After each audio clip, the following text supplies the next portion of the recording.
Hey, how's it going, everyone? Welcome back to another update episode here, connecting with my buddy Scotty and my friend Mike. Both of these guys put in a lot of work into their sobriety, into their life once they made this decision. It's been incredible just to see the change and just even how people talk and their level of awareness, especially these two. Here on the podcast from when they first joined me, and I've known them over the years and just so proud of them. So check out these episodes. We got Scotty's first, and then we'll plug into Mike's second.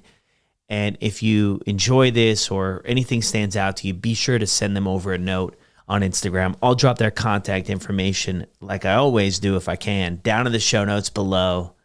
Let us know what you think. Now let's get right into Scotty's story. Let me tell you something about addiction. Yeah. Welcome, everybody, to this update. We got my buddy Scotty here. It's been a couple years, too. We were chatting since you've been on the show. And I'm thinking a good place to start is for anybody who didn't catch that episode. Take us back to what things were like for you.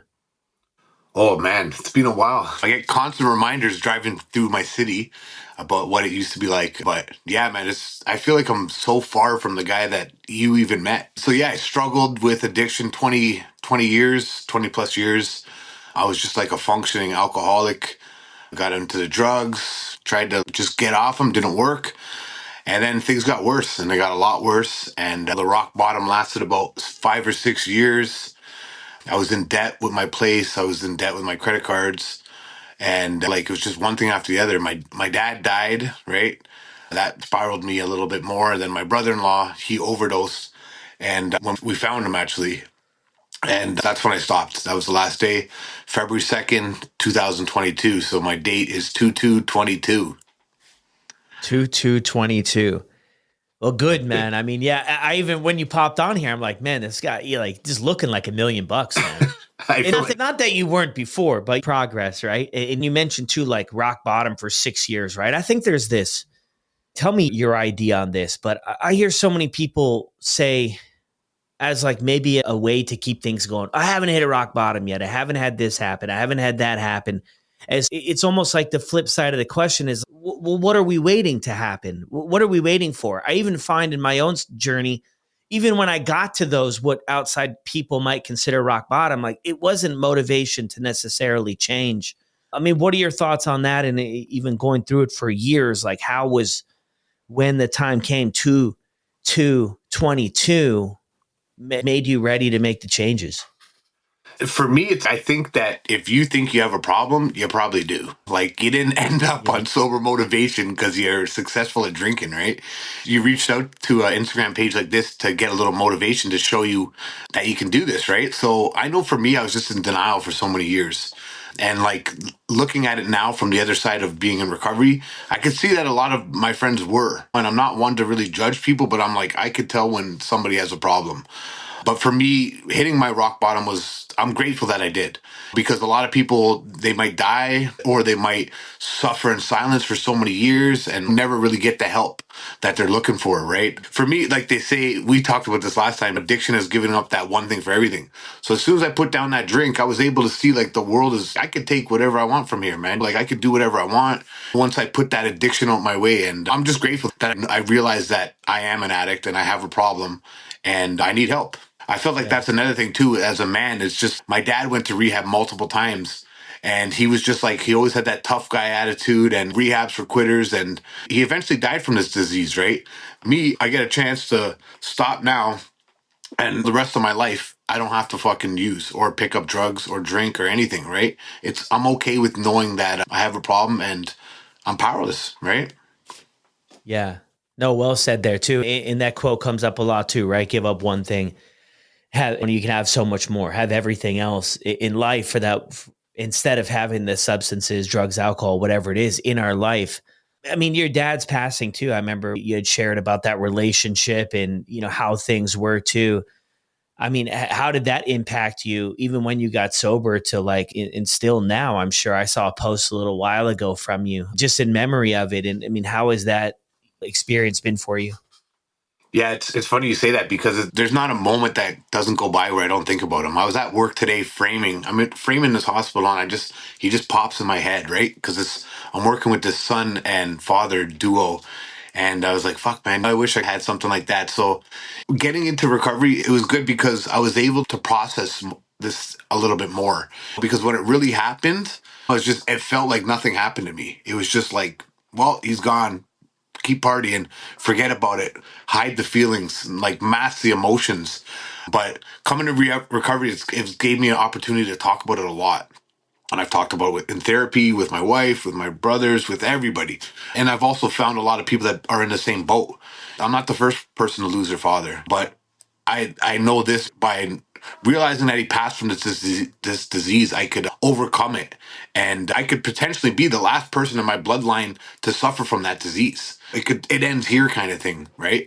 And I take Yeah. pride in that. I come from a family that's Irish and Scottish, and they die from from drinking and cirrhosis. I'm the guy that's gonna fucking change that. Yeah. I hear a lot of people share that too. I think when we look back at our life with that honest lens that we get in recovery to say, this has been going on for a long time in a lot of families. And this is our opportunity, right? To change our life. And then hopefully those that come after us can see a different way. Yeah. Some people, I think they grow up and this wasn't necessarily my story, but I hear it a lot. It just didn't see that anything else was possible. It was just so normalized. The alcohol, for some, it might be other drugs too, but it was just so normalized. It was like a rite of passage in so many ways.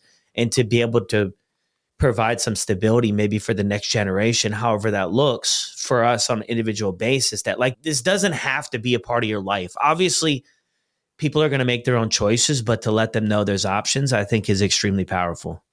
Yeah, but yeah, man, it's pretty powerful. Especially, I just got back from Scotland and Ireland. I did the whole UK tour, and last Yeah. time I was over there, I was a mess. Right, I remember going to every bar there was, and now I'm just like I'm walking with my head held high and seeing all my family members, remembering every conversation I had, and it feels very. I feel proud of myself to know that I'm coming over there as a different person, and I'm married now, and it's been Yeah. 3 years of this recovery that I've been working on. Right.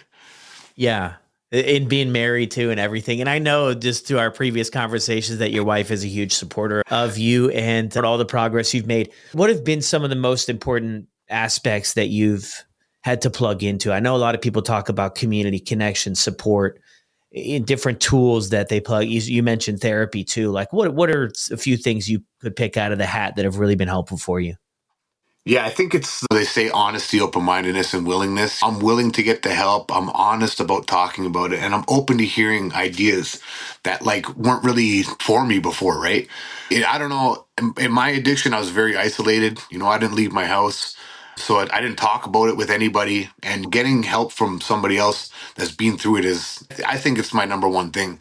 I have a guy that like mentors me, sponsors me. He's 23 years and he knows his stuff, right? And just connecting with this guy and going out and doing regular stuff as a human being just got me back in the routine, and it drives me to do better, right? Having this whole community, like the community is the best, right? I got guys, I sponsor guys, my guys sponsor guys, and there's like levels to this thing now. And it's just, yeah, man, when I do a certain program that you do step work, right? And it has all these steps, right? There's a lot of 12-step programs.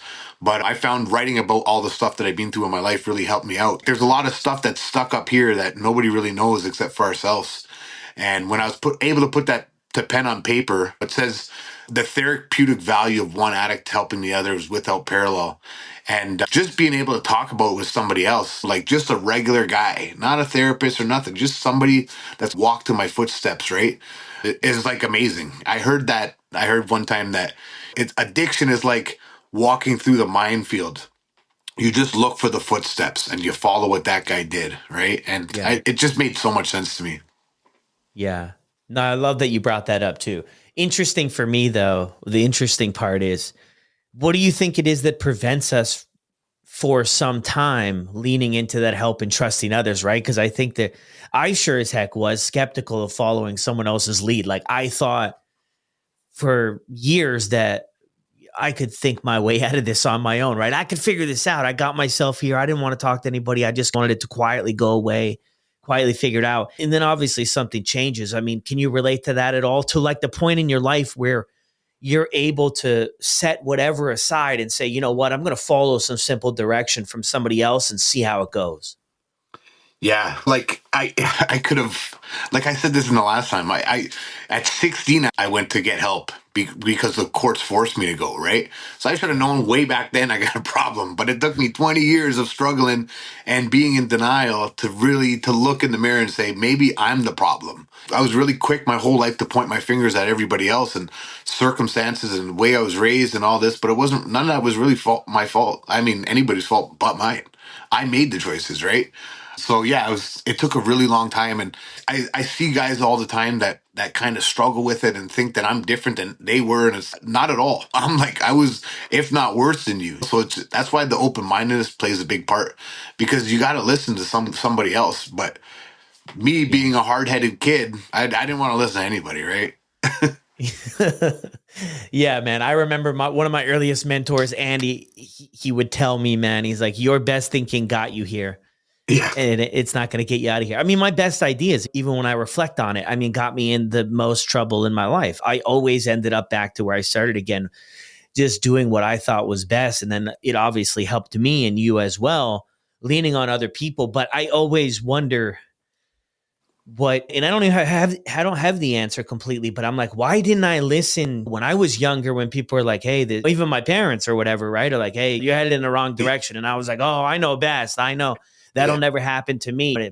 But sometimes I think, it's the painful part of all of this is that I think it just really takes what it takes, man. And there's people that are not so bad off. And I hear this a lot. And they're saying, well, maybe if I had that big rock bottom, I would see that it's bad. Then I'm like, I don't know. Like big rock bottoms require a lot of cleanup sometimes. yeah, And if our only tools are to drink or use substances, if that's the only tool in our bag, I don't think it matters what's going to happen around us until we develop new tools and find a support system that's going to help us.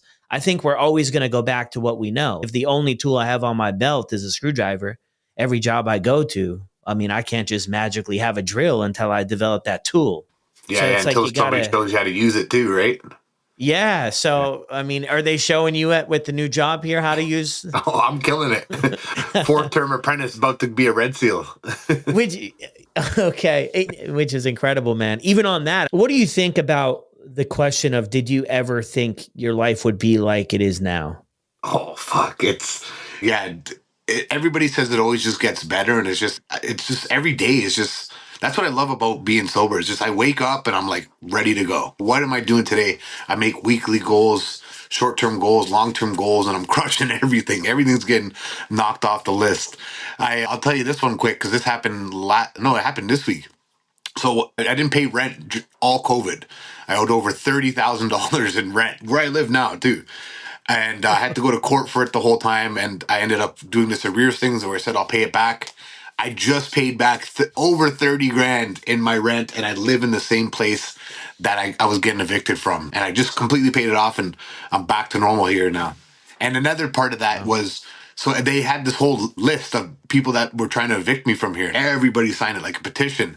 Last year they gave me $500 to do a community barbecue for everybody. And it just shows you like the full circle moment of being able to be a member of society and help people out. And don't take it from me. Don't not pay your rent for 4 or 5 years, all COVID, but it does show you that people can change, right?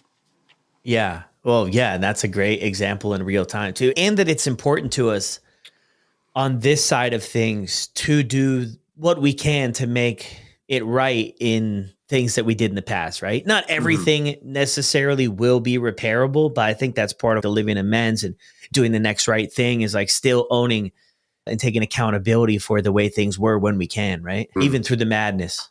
That's Yeah. huge growth. Yeah, it's been amazing. But yeah, it just keeps getting better. Like everything about it is just, I don't know. I could go on for days about what I'm grateful for. Like I got everything, man. Literally everything. Like I had to redo it. Like the license, I got the license. I owed all this money in the car, paid off. Owed all the money and honestly, it's not even all about the materialistic things, to be honest. It's more about the quiet in the brain. I heard somebody say that the other day. It says some people pray for world peace. Some people pray for peace of mind. I just want a little bit of quiet up here. Just give me the peace in between my ears, because like the way I was living was just chaotic. And yeah, it was like I was worried about stuff all the time because I was living a certain way. And I don't have to deal with that today. I could go home, fucking lay down. My wife got nice pillows and duvet sets and little things like that really fucking make me happy. And spending time with others and showing up is just a huge thing that I just neglected for so many years. And it's just the most important part to me today.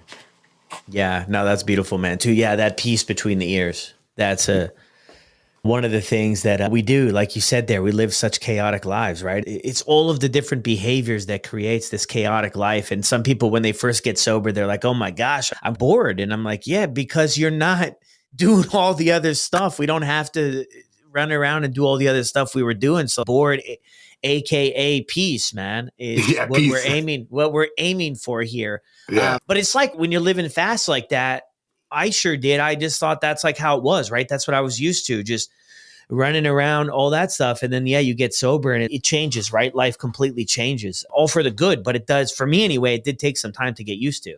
Because I Yeah. was like, oh, this doesn't feel comfortable. This is all new. This is different. I'm so used to things being a lot different. What do you do, Scotty, when things get difficult? Things, I went through some difficult things last year, right? Me and my wife we've went through 3 miscarriages, which was really hard. And I just talk about it, right? There's so many people to talk to. And there's, like I said earlier, there's so many people that have been through what I've been through and they know what's going on, right? So the last thing that I really want to do is pick up a drink. I'd rather pick up the phone and call somebody. There's somebody that's been through worse. And that was the most difficult thing I dealt with last year, was dealing with that, right?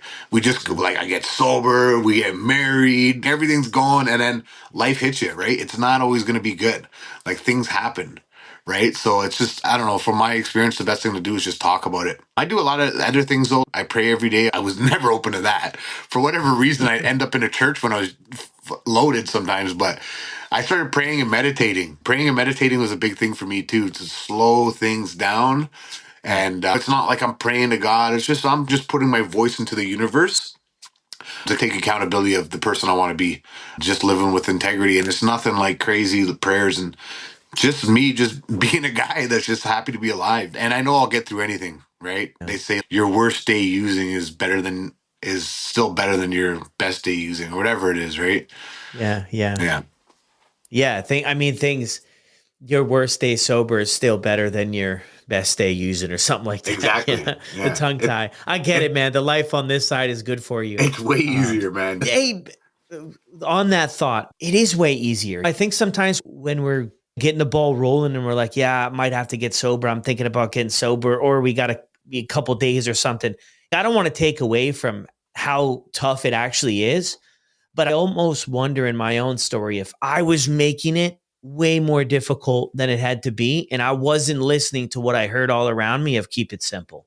And I Yeah. was just complicating it. Like I had these reminiscing on forever and what am I going to do here? And what am I going to do there? And how am I going to do that? And it's, man, when I look back, it's like, especially in the beginning and even now, but it's really important just to stay in the present moment or the present hour, 6 hours or a day. And I Yeah. was always looking forward, man. And yeah, I tripped over my own feet a lot, but easy, man. Yeah, that's why those slogans are so simple and they're just so powerful, man. Just for today and one day at a time. It's just, even if somebody's new and they're thinking about it and they want to do it, just focus on not drinking today. That's another Yeah. thing that I really focus on. As long as I'm not drinking just for today, I'll be all right. We'll cross that line when we get there tomorrow. And the chances are tomorrow I'm probably not going to want to do it either. So it's just like, I tell a lot of people, just give it 30 days, see how you feel after that. By the end of that, especially if you really care about your health, you're not really going to be putting alcohol in your system, right? People really Yeah. want to focus on being the best version of themselves. That's how they're going to do it. But you don't got to drink. Drink water. Yeah. Yeah. And you don't need that to have a good time either, right? Like, both my brother-in-laws are both like health freaks and they're in the gym like 6 days a week. And one just got 1 year and one just got 3 years, right? And they're just going hard. The last thing they really want to do is drink and then have to go to the gym, right? I don't know. I just love the clarity in my brain and knowing that I'm making the right choices. Yeah. No, 110%. Yeah. I mean, just for the wellness factors too, with all the information we're getting more access to the information about how damaging alcohol is to our body, to everything, right? It wasn't like as readily available, I feel like, a decade ago. So, I mean, that we're improving in that direction. And a lot of people are making a choice too from a wellness standpoint, which I think is great. I mean, you don't have to ride the elevator to the last stop. I mean, you don't have to. And not to say that everybody you have to have a problem to quit either. I mean, teach their own, right? But see where you're at. It's 30 days. I mean, 60 days, 90 days, take a break and see how much better you feel. The Yeah. problem is too, is like, you got to be consistent with it, because that's when the real benefits come in, right? Yeah. Is when you get consistency every time you're drinking again. It's okay. It's a restart mentally, in a sense, right? For everything to heal up. Yeah. So I even look at it with some of the guys from work. It's okay, they'll drink on the weekend, they come in Monday and they're all fucked. You know what I'm saying? I come in and I'm like, I'm ready to go. I didn't do anything. Like, I prayed, I meditated, I ate my vitamins, I stretched, I'm ready. And some guys do that during the week too, right? So now their performance is slowing down. And that's just at work. Just imagine your life and how you're feeling up here and groggy, and yeah, man, it's not for me. I've already done it a million times. yeah. I hear Yeah, people man. saying that they want to get, like, they've used for 20 years, so they got to be sober for 20 years to tip the scales evenly, right? Yeah. Yeah. Yeah. That's where you're headed, man. 20 Yeah, I need years it. Let me get 20 sobriety. years at least. Yeah. Yeah. Anything you'd want to leave anybody with, Scotty? I mean, there are a lot of people listen to the show are already on the journey and maybe could use a nudge in the right direction or some insight, or maybe people who are considering getting started with, seeing what this is all like for them. Well, anything you'd mention? Yeah, man. I'll even just say from my experiences, I remember when I first got sober, I was like a week without. And when you're on Facebook and Instagram, a lot of the ads are about alcohol, and now they got shrooms and weed and everything. So I was like, the first thing I did was search up sober, and your page popped up. And I think it was good to change my oh my God, I'm drawing a blank. What's it called again? Your algorithm of seeing positive stuff and seeing people talk about recovery and stuff like that. Because when all you're seeing is partying and drinking and stuff like that, you're gonna steer that way, right? And talk about it with people. Like, it's possible, man. I'd suggest to listen to other people's stories, especially like this. Like, the people that are telling you like recovery is possible have been there. They're not just telling you because they went on a bender once. People that are telling you about this is because they probably hit rock bottom and they found out they had a problem. And if you think you have a problem, you probably do. Yeah. No, I love all of that. That kind of brings up another question for me, man, is when was the first time you thought you had a problem? I remember you went in front of that judge and the judge was like, you already, like, didn't he tell you had a problem? Yeah, they send me to meetings. Yeah. For me, realistically, is the first time I was in that police chase when I was 16 years old or whatever it was, and that was like a life-threatening thing. I shattered my jaw, my legs, and all. Like, I was messed up, and I was drunk the entire time, right? So I knew then, but I was also 16. It got to a point later that, like, every relationship I was in was ending because of my alcohol. I didn't want to stop partying. And I guess it took me a lot of years to say enough is enough, right? I'm with somebody right now, like my wife, she doesn't drink either. And we got married at what, 35? So yeah, I wish I did a little earlier, but at least I'm doing it now. And I'm just saying I'm growing up, right? It's time to stop. Yeah. How old are you now? 38. 38. Okay. Yeah, I'm getting to 40 now. In the 40s, right around. Hey, me too, man. Yeah. I mean, me too, dude. I'm close enough to it as well, man. Well, thanks, dude, for jumping on here, man. Great to catch up. Man, how I first saw you was when you were making the videos, man.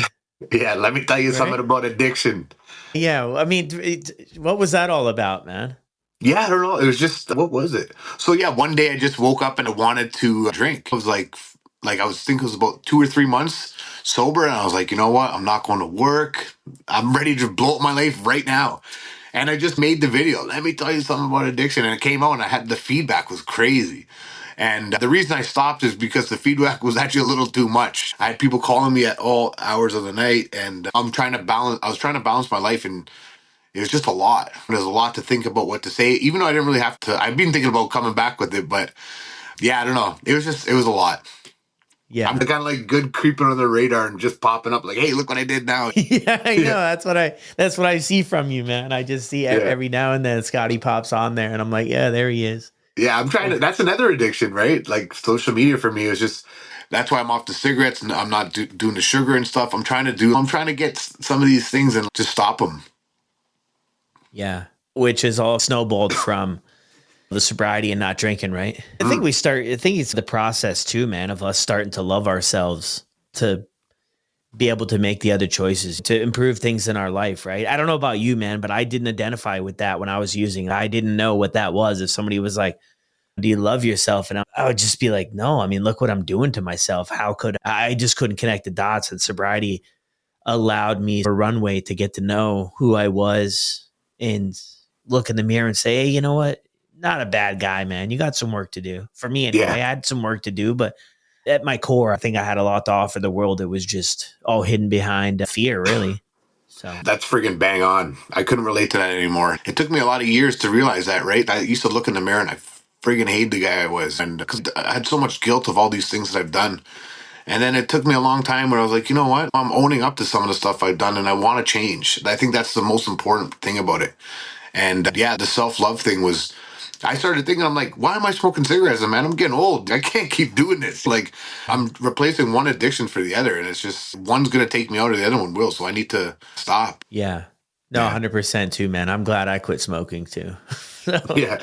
it is good, man. It's just taking a toll. It was taking a toll, man, on things like it's like everything, man. It catches up with you. That's what I found anyway. It was catching up back when I was younger, whatever, man. I didn't even think about it. That's what we were doing. But then when you get older and other people start quitting and it's like, all right, I got to try for the 100th time. But then it clicks. And then I felt like even with that, I was putting so much effort and energy into quitting so many times. And then the one time I just woke up and I was like, I'm just not smoking today. I never even really looked back.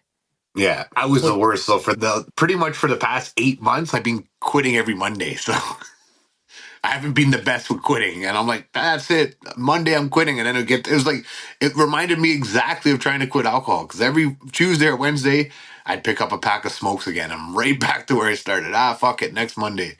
I'm telling you, it was literally like the circle of my life. I'm going to quit. I'm going to quit. It's not going to happen. I'm going to try again. And it just never got there. Yeah. Well, good Yeah. work, Scotty. Great to connect, brother. Great to see you, brother. Yeah. Well, there it is, Scotty's story update. A lot of great insights there. A lot of growth there from where things were when we first connected on the podcast. And when I first met Scotty, he sent me a message one day. He's like, I'm listening to the podcast. You know, I think he was doing a garbage pickup for a bit. And he's like, I'm listening to the podcast on the back of the truck. Put a smile on my face, man, to hear that somebody was getting something out of the show. So let's hear from Mike and see where he's at. Welcome back to another update episode. Today we got Mike, a.k.a. Sober Savvy. How are you? Doing good, buddy. How about you? Yeah, man, I'm well. I'm doing well. So bring us up to speed, man. We were talking before, and I mean, you're at 31 months of sobriety. And 31 months yesterday. I guess the last time I was on here with you, I was somewhere around 10 months or so, which seems like a lifetime ago. I know. But actually it went in because somebody from the motivation community, Chester, he messaged me about a month or so ago, said he had just listened to that old episode and thanked me for it. And of course, appreciate it and thanked him. And I said, you know what, I'm going to go back and listen to it. And went back and listened. And yeah, it was 2 years earlier, but it's all still there. That's the great thing about being sober, is the truth is a lot easier to remember than the stories you're telling. So yeah. And when you go back and listen to it too, do you recognize the growth in your journey? Yeah, absolutely. Like last time, I think I was somewhere around 10 months of sobriety, and I was doing good. And I think by that point, I had been starting to host meetings for a while, trying to be of service and help others in the community, that type of thing. But it's interesting to see just how much I've continued to grow on the journey. A lot of it's tied to recovery, but it's as much as it's the work about recovery, it's as much about putting the work in on myself. About 8 months ago, I started going to seeing a therapist, and that's really helped unlock and realize a lot of the reasons why I did drink. I used to joke when I was drinking with my buddies. I said, I drank that much because there's things inside of me that needed to die. And really and truly, actually, when I first got sober, I thought all I had to do was put the bottle down. Yeah. If I can just put the bottle down, that'll be okay. But it was really, I came to realize not terribly long into it that I needed to start working on myself. And recovery has really helped me with that. The recovery communities, going to meetings, talking to other people in recovery, because a lot of us have similar stories, similar backgrounds. It may not be exactly the same, but It's like we say, look for the similarities, not the differences. And that's been just connecting with people and it being a genuine connection. I had guys that I've been friends with for years, and we were all drinking buddies, but that's really all we had in common. And all we talked about was the game last night, or who was the drunkest one at the bar last night, and laugh about the stories. But the things I talk about with people in meetings and in these Zoom rooms, like those are some of the most real and honest and vulnerable conversations I've had with people my entire life. Yeah. Well, thanks for sharing that too. Yeah. I mean, it does make a big difference. I mean, how do you get to that point? Because I think that's a hang up for a lot of us in a sense, right? About making new connections and looking at maybe the ones that are there. Is there substance to them? Do we want to continue in that direction? And then how do we make maybe new friends or new connections, but growing in the process to say, maybe these relationships I'm going to have to move on from? Yeah, well, for me, it was gradual, and to a certain degree, I still grieve the loss of some of those relationships with some of those people. I have a guy that we were best friends. We had work on each other's houses, help each other out, and well, usually he was more of a help than I was, but I was best man at his wedding a few years ago. His son's 9 years old, called me Uncle Mike, and after I got sober, it was just I realized like him and I's relationship was really just drinking.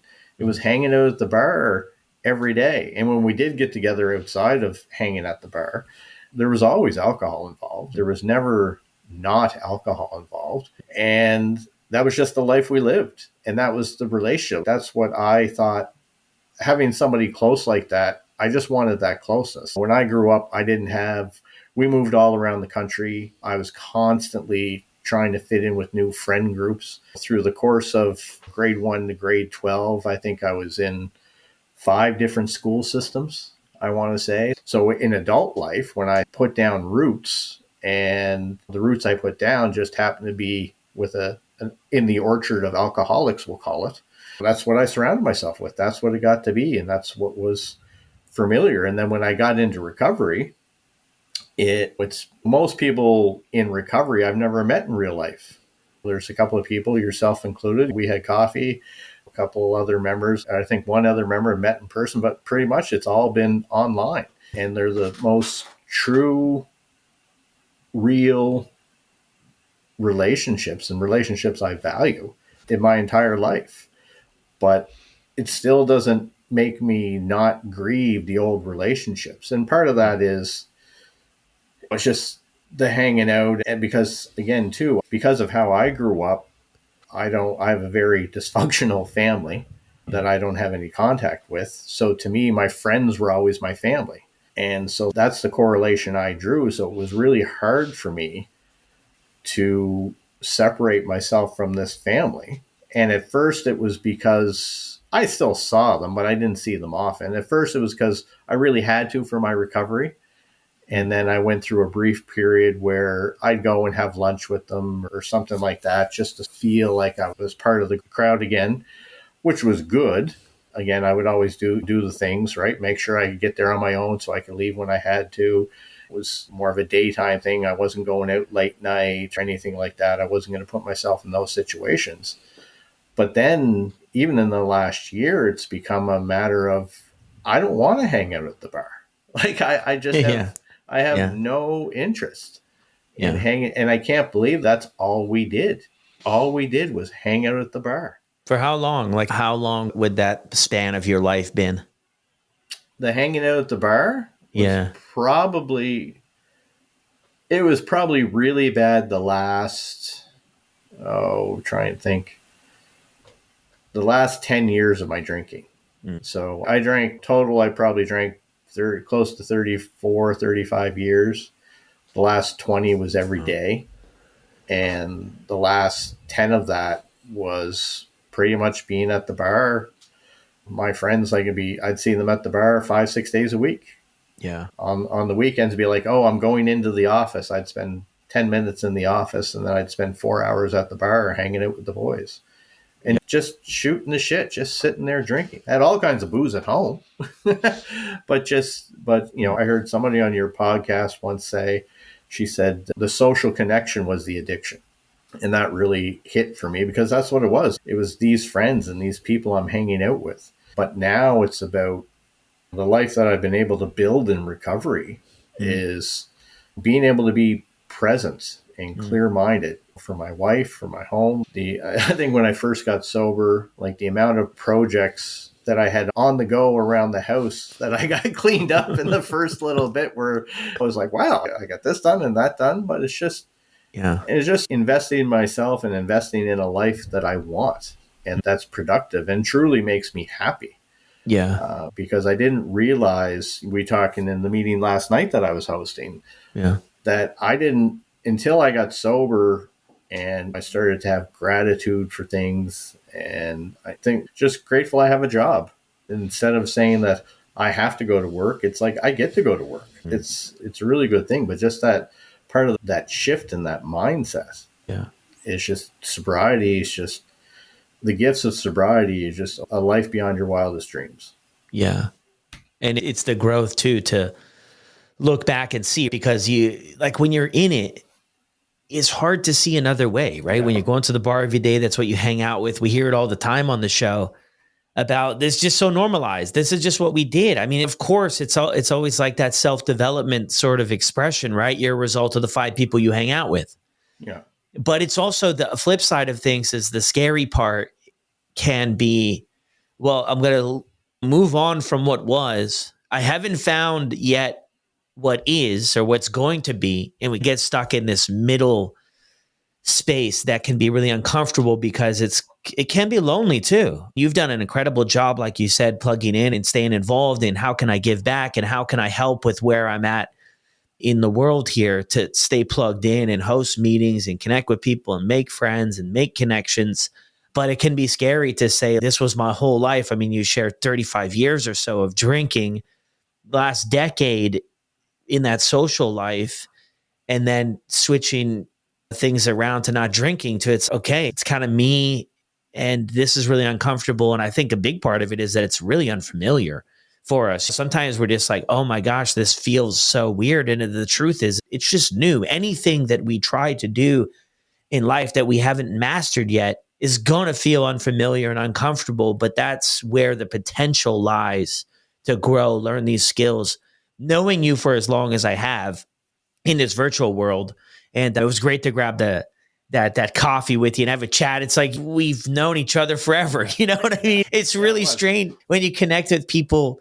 You've known them online and they share this same journey, and you have so many things in common in some way, where you can just have this conversation and it feels so natural and it's not strange or anything. It's just another gift of this whole process. But you've grown so much, man, since we first connected and first saw you in meetings and everything, to even recording that first podcast and plugging into therapy and being willing to do all of these things.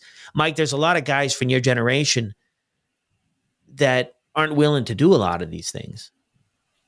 Yeah, no, and it's just become, and it's not funny of it, but I don't know what the right term to use is, but when I'm talking to other people, I can see, I just want to, and I don't say it, but I want to say to them, you should really get plugged in and go to therapy or talk to somebody. I really think it would help you, because when you see people that are angry and frustrated just about life in general, and that's how they're dealing with it, is with substances. And part of it, in my mind anyway, is the fact that specifically advertising, and really and truly in Canada here, governments, like so many of our liquor commissions are government run. They're not only saying that alcohol is acceptable, it's acceptable to drink when you have a bad day. It's acceptable to drink to celebrate. Not only is it acceptable, but it's encouraged. It's expected. And that's the sad thing. But like you touched on, like when you're in the life, that's just the way it is. Like I couldn't have, a month before I was sober, let alone any longer than that, I couldn't imagine a life where I didn't drink. Like I'd brag out with the buddies. Yeah, I can't remember the last day I didn't have a drink. And even if the days I was hungover or anything like that, it was just, you can't get hungover if you stay drunk. That was the logic. And looking back now, it's like I'm almost embarrassed. That was my mindset. I just can't believe that's what I considered a fulfilled life, was living that life. Yeah. And the more I look back now, it was the farthest thing from it. Yeah. And maybe you'll relate to this and maybe you won't, but I think it can turn into a sense of survival without us maybe even realizing it. And then you get entrenched in it. And that's a great reflection, I think, too, when we mention to people around us, because I had those times in my life where it just celebrated for just being a madman.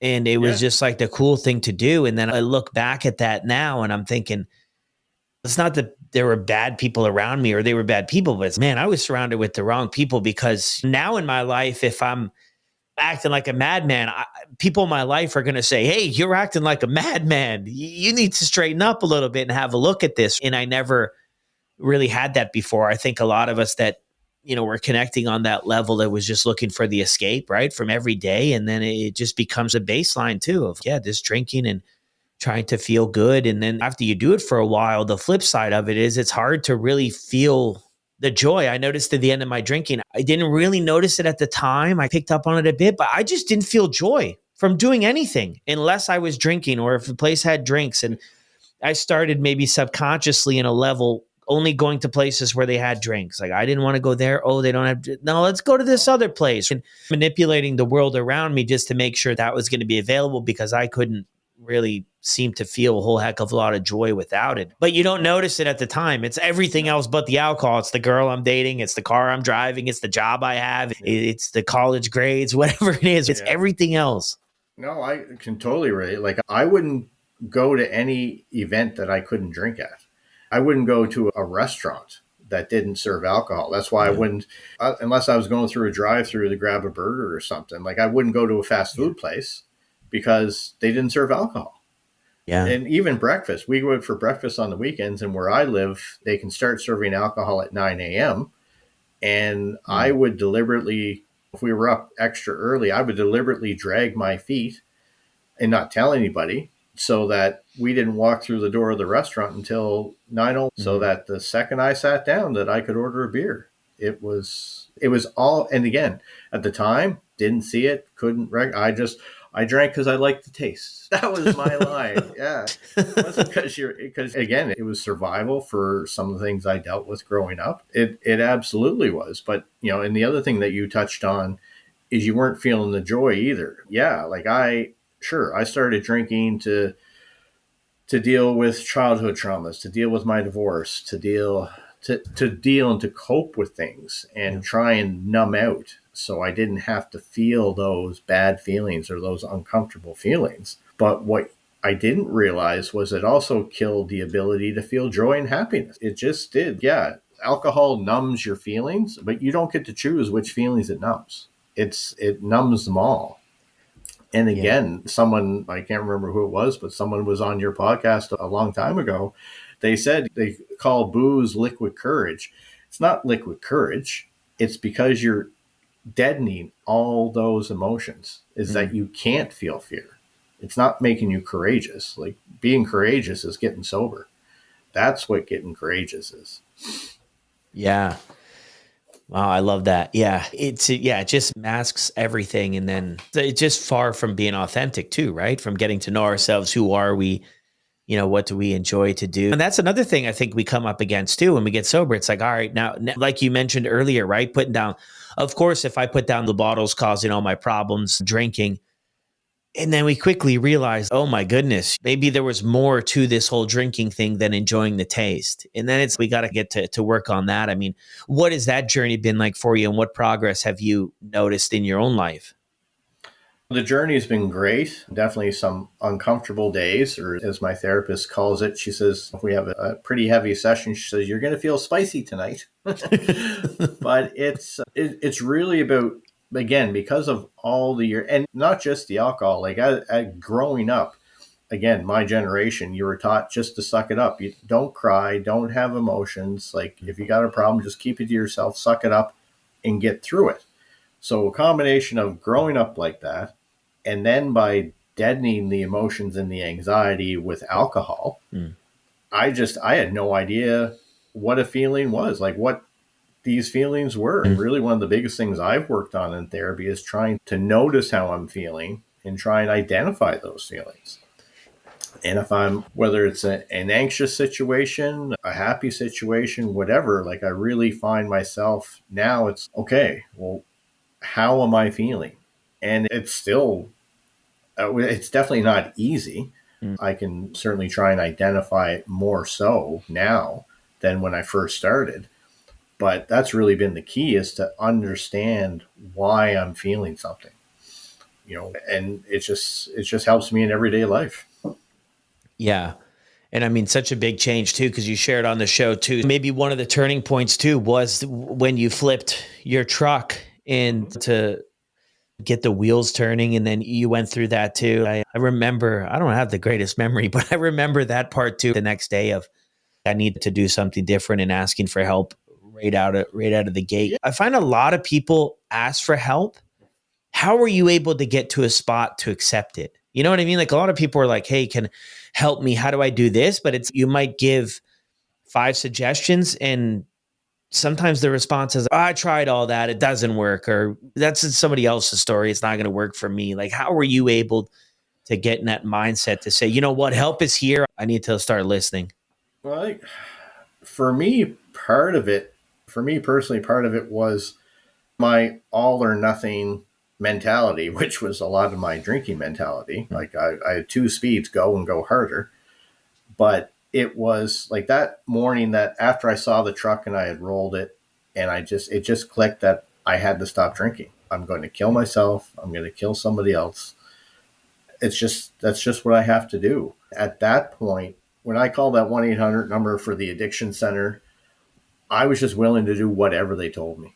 I wrote down multiple numbers. Like, I've tried AA, I've tried online communities, I've looked into other stuff like Dharma Recovery, Smart Recovery, stuff like that. I'm just willing to do whatever I had to do because I knew I had to quit.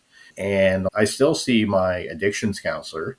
Now it's every couple of months. Actually, I got an appointment with him next week, but he always says, just take what works for you and leave the rest. So I haven't been on a linear, I guess, one single recovery path. I've done a whole bunch of different things with my recovery because I don't shut the door on anything. I'll try something out. If it works, great. I'll continue to use it or build upon it. And if it didn't work for me, no harm, no foul. I'll just keep looking for the next thing that I need to help me on my journey. So, Yeah. And taking the suggestions from other people, being willing to follow through with stuff and at least lift up the rocks, right? Yeah, because when I was drinking, I always knew everything about everything. That's a troublesome spot to be in, Mike. Yeah, it got me in trouble a lot of times. And I always had to have the last word. It's just, and again, looking back, it's like, why would you even think that? Yeah. And now it's a point of, I'm just at peace with, you know what? I don't know everything. And I'm willing to listen to suggestions. And not just about recovery, just life in general. Yeah. But it's really about that lifestyle and being humble and being open and realizing that I don't know everything about everything. Yeah. And taking it from there. So. Yeah. And there's freedom in that too. There's freedom in that. I was thinking actually yesterday on this tangent of things. I'm like, man, the more conversations I have with people, the more I realize that I know very little about how everything works in this area and just in others. But I think it's that willingness to get to that place to say, you know what, I don't have it all figured out, and be willing to learn. I think that can make the big difference between this working out and not working out.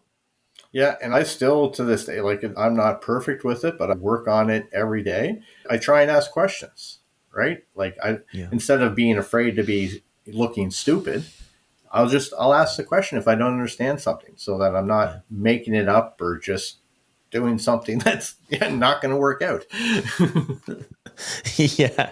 No, so true, man. Well, it's great to catch up, man. I mean, I see a lot, but it's great to catch up here on the show. I mean, I think there's just a lot of people too that share the same story, man, in one way or another, about in with your story too. Like, even though we listened to it here, the recap, right? The very narrow, small picture of how things were. A lot of other things in your life may have looked like they were going well from the outside. Mike, aka Sober Savvy, was living a good life. I think we can put on a pretty good show and fool ourselves for quite some time that things are okay. But I think it's good to hit home the message too, that no matter where somebody's at, I don't see somebody's life getting worse in the long run by not drinking. In the short term, it might, right? Because you bring up some really good points there too. You're avoiding emotion. You're numbing it for years. You've never really dove into what happened when you were younger. You get sober, all that stuff. You can't run from it anymore. So all that stuff is front of mind. You're thinking about it, but you're plugging in and getting support. So things can get a bit rocky for some in the beginning, but I don't see, say, after 6 months or a year, how it would be like, oh man, my life is in a worse off place than when I was drinking with putting some work in. I think things do improve. I've never woken up and said, man, I wish I got shit-faced last night. Yeah. And I've regretted a lot of decisions in my life, and getting sober is not one of them. So, yeah, and that's massive growth. Any final notes or thoughts, Mike? No, just I appreciate you having me back on, and great to chat and catch up a little bit one-on-one, and just got to keep doing this thing one day at a time. Yeah, and that's another important thing that we stress a lot too, right? We don't have to have this forever type thing. That's overwhelming. We just do the best we can today. Yeah, no, the further I go, the more important one day at a time is. Yeah, beautiful. Well, thank you, Mike. All right, thanks, Brad. Well, there it is. 2 incredible updates here on the podcast. If you listen to this episode all the way to the end, I would love for you to send me over a message on Instagram at Sober Motivation and just share with me a couple of your takeaways, because I think this is very relatable stories in a big time sense. So send me a couple of your takeaways over at Sober Motivation. I'll be for sure on the lookout, and I'll see you on the next one.